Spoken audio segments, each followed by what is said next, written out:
Thank you, Johanna, and welcome to this session. It's a pleasure to have the opportunity to participate in it. As Johanna mentioned, really, automated, connected, autonomous vehicles are certainly a focus for the transportation community today. And one of the key benefits of those technologies is obviously safety. If we can eliminate crashes, eliminate fatalities, it will do an awful lot to getting us to Vision Zero, or it will get us to Vision Zero. But there's a lot of issues that as we look at automated, connected, and autonomous vehicles that we're a little bit unsure of.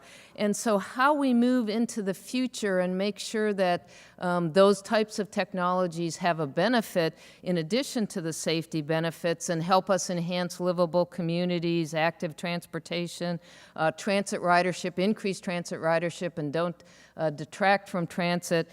Help us with energy use and help us with reducing congestion, not increasing congestion, and again, reducing vehicle miles of travel rather than increasing vehicle miles of travel, I think is still a little bit unknown. So what I'd like to focus on today is an approach we've used here as part of a project for actually Texas A&M University with looking at some different scenarios on how the future might unfold. As we all know, we can try to predict the future, but there are a lot of different paths that it might actually take, and then use that as something that you might consider as you look at addressing these kinds of issues in your community or your state or region, and then give you a little bit of flavor about how we're using it here. So. The effort that we undertook was part of what we're calling the Campus Transformational Mobility Plan. Many of you may know that a new president, actually now not so new president, came to Texas A&M about 2 years ago, President Young. And one of the things he was interested in was, as the campus master plan was being updated, and that was just completed this year, how could he really and how could we really take a look at technology, services, applications to make the campus a less automobile-oriented, more greener, if you will, more pedestrian-friendly, more bicycle-friendly community, while at the same time making it a living laboratory for students. Obviously, students have the opportunity to get involved in research projects here on campus, but maybe they're in the history department or the philosophy department, but just experiencing those kinds of technologies and those kinds of services in their daily life here on campus enriches their experience as their family comes in to visit them or as people come for game day. It gives them the opportunity to also experience those technologies and those services, and again, may take it back and use it in their communities. So one of the things we did as that effort was to hold a planning charrette here on campus, and we did that last May. And it was really focused on faculty, students, and staff, the on-campus group sort of, and researchers, but also the representatives from the two communities, the counties, the MPOs, the COG, because as we all know, A&M is part of a larger community, and certainly one of the issues is not only what happens here on campus, but how those trips connect to getting through the community, in and out of the community. Those of you who came in this morning probably experienced some of our congestion. It's not just one signal cycle we have to wait through now. It can sometimes be 2 or 3, and if there are a couple trains going through, it just adds to that overall congestion. So again, we brought a group together. We focused on some presentations, gave a little bit of an update on the campus master plan, what was going on there. Part of it does take a look at how we might reposition parking, again, to move maybe parking rather than in the central part of campus to the outer edges and do some treatments within the campus environment, and also talked a little bit about what are autonomous connected automated vehicles and how might they unfold.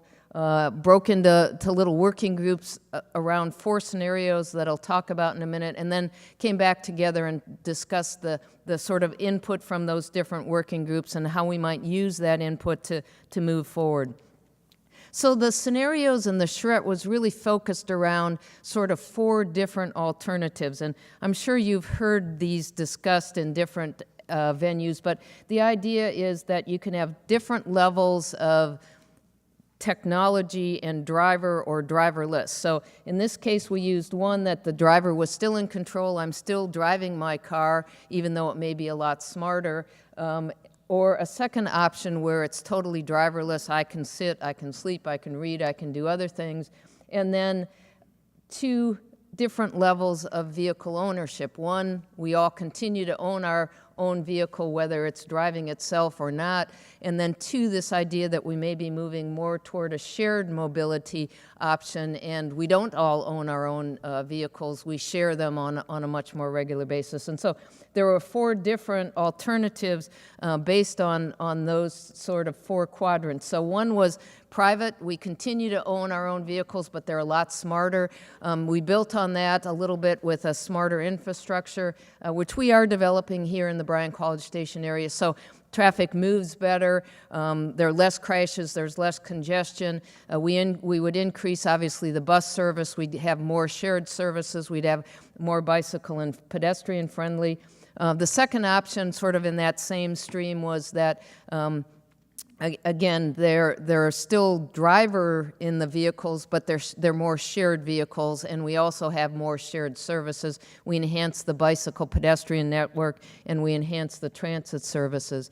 The other 2 options focused on, again, totally autonomous. One that, again, we continue to own our own vehicles, but they're all smart and they're autonomous, but they drive us into work, then they go do something else, then they come back and pick us up, and then they take us home and they sit in our garage overnight. And the other option was shared autonomous vehicles. So we don't own them. That vehicle doesn't sit in my garage. It comes and picks me up, maybe picks me up with some other people, brings me into work, and then goes and does other things. So we used those 4 scenarios, talked about a variety of different issues and opportunities associated with that, what those might do to the footprint here on campus. Would we reposition things? I think a lot of you know one of the issues that's opportunities that people are talking about with autonomous vehicles is that you should be able to reduce parking spaces.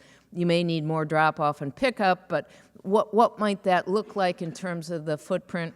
What would the different alternatives do for where students might want to live? Would they want to live closer to campus? Would they live further away? Because again, a vehicle's going to come get them and they can sleep or do their schoolwork on their way into campus. How might it influence freight, and how do we deliver the Cokes, and actually we're Pepsi people on campus. How do we deliver the Pepsis to the vending machines on campus, and those kinds of things? So it was really a very good, robust discussion of those. We came up with a number of different scenarios or different things that we need to look at. I think one of the interesting things that's probably no surprise was the one that was hardest for people to really focus on and maybe believe was the shared autonomous alternative or scenario that, again, we all think we're going to continue to own our own vehicles. But certainly in all of the cases, there was a lot of discussion of we could reposition parking. We could probably do a lot to make the campus greener and more bicycle pedestrian friendly. We could integrate some other types of land uses closer to campus, shorten trip distances, and just make the whole community sort of more green, more bicycle, more pedestrian, more transit friendly, maybe implement some bus rapid transit as part of that. So a whole host of different things came out of it. In addition, one of the things that we then developed was this idea of, everybody's heard of probably the ASCE levels of autonomy from 0 to up to 4, which is the fully automated. So what might be the levels of transformational mobility as we look at those different options? Well, certainly we have the traditional campus footprint here, the way things were initially laid out. We have the current status with some improvements. We could be looking at more auto, non-auto improvements, and obviously we're doing that. But then you get to those higher levels of how can we really make it more of a sharing environment?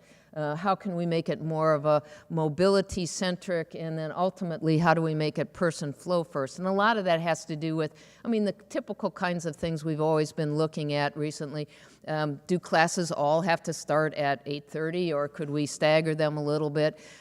Here, Tuesdays and Thursdays are becoming the worst congestion days. Friday's obviously a very easy day. Some classes aren't on Friday. Maybe we rename Friday to a different day of the week, and we put more classes on Friday variety. So a whole host of different things. How can we make sure that classes are organized so students maybe only park once? You don't have to take your own car if you're going to a class across campus. We make it easier for people to get around. So a whole host of things that sort of regardless of those different 4 scenarios are being looked at. So obviously, like a lot of places, one of the things that came out of it was the idea of, can we use autonomous shuttles here, and how might we do that? A lot of other, well, not a lot, but some other universities, especially Michigan and Nevada, University of Nevada at Reno, are looking at some different autonomous vehicles.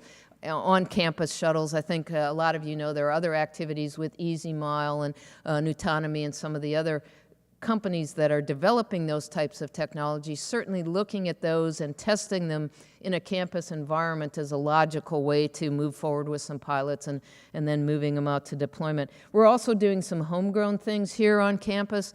Our mechanical engineering department has developed a little, it's that GEM platform vehicle, and actually we've tested it here on campus, and if any of you are staying over at the Stella Hotel, it's actually been tested and demonstrated over there too. Again, for now we have a driver in it, but it can operate in an autonomous mode. So how we might move forward with that in the campus environment.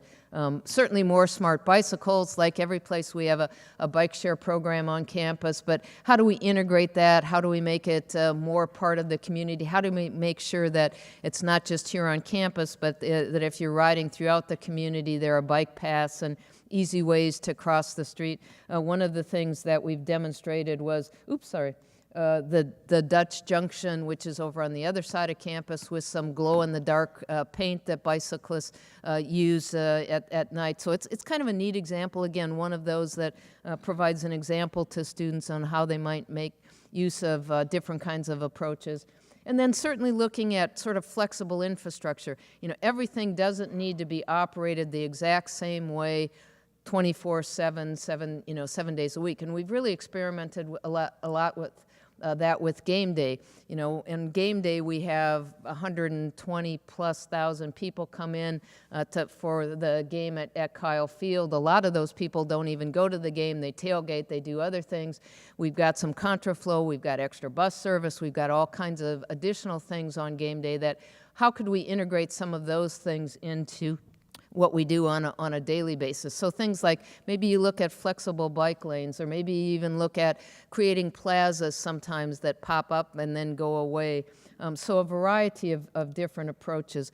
So I think if we're smart, one of the things that we all came out of the Charette with, and as we're moving forward with different aspects of the campus transformational mobility plan, is that, you know, we should be smart enough to think of how we make sure all those arrows are going up in terms of positive consequences, that as we look at introducing this new technology, that we make sure we're doing it in a way that avoids unintended consequences, that we don't have increases in VMT because we've got a lot of driverless vehicles moving around when maybe they don't need to, that we're improving the environment rather than degrading it. So again, I think in closing, a great one effort here that, again, could be transferred to other areas, certainly a way to get the discussion started about what the future might hold, what different avenues, if you will, to deployment might occur, and more importantly, what might that do to land use development patterns, local communities, and how can we plan to make sure that